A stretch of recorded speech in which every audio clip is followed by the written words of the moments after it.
L'école de Vaux-sur-Blaise se mobilise. Fin janvier, l'inspection de Chaumont annonçait la fermeture d'une classe en raison du nombre insuffisant d'élèves dans l'établissement. L'effectif est prévu à 50, ils sont 45, une classe doit fermer.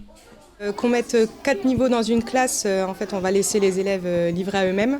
Et je trouve ça inadmissible au niveau du gouvernement qu'on puisse laisser 4 niveaux dans une seule classe.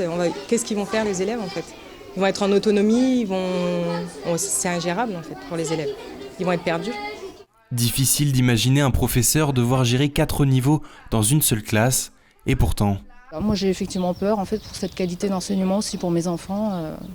Voilà. Alors que jusque-là ils étaient effectivement, certes peut-être pas beaucoup par classe, mais au moins il y avait de la qualité. Je pense que c'est ce qui manque aujourd'hui, la qualité d'enseignement pour notre futur à nous. La démographie rurale en baisse, les établissements scolaires en pâtissent, et si les élèves devaient quitter leur école pour aller étudier ailleurs ?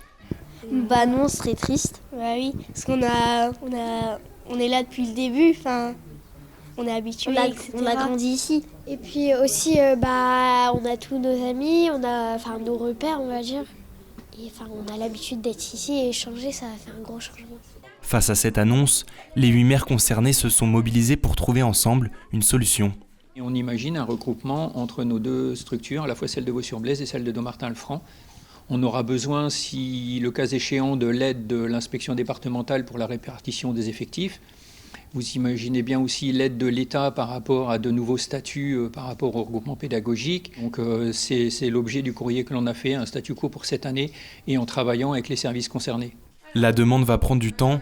Un long combat attend les élus pour espérer un environnement éducatif idéal pour les enfants.